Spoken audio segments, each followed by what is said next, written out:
This is David Wheaton. The following is a short take from the Christian Worldview radio program.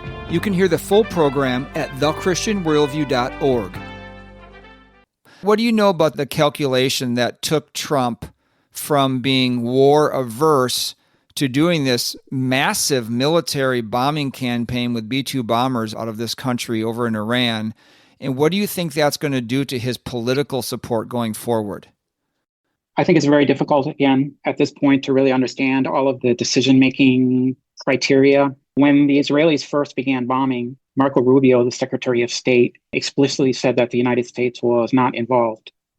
And after it was clear that Israel was having quite a bit of success, Trump began actually taking credit for it on social media. And he started using the word we, as in Israel and the United States together. So it's very difficult to know his motives. I think that he was probably persuaded by senior military people that this was a once-in-a-lifetime opportunity. He may also saw this as an opportunity to silence his critics. I know that in the days leading up to the Israeli attacks, there was this mocking of Trump called Taco. Trump always chickens out. And that is something that must have really grated him, must have really annoyed him, knowing his perception of himself.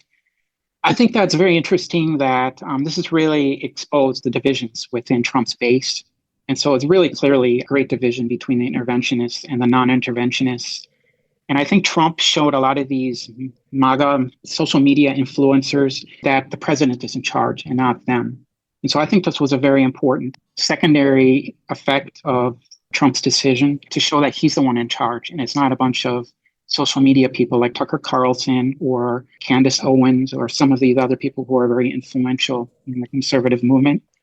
Looking at it from the big picture, it was a really big victory that Trump had against the isolationist wing because he fulfilled his promise that Iran would not be going nuclear. And he also fulfilled his promise that he would end wars. And when he bombed the nuclear sites in Iran, that essentially ended the 12-day war.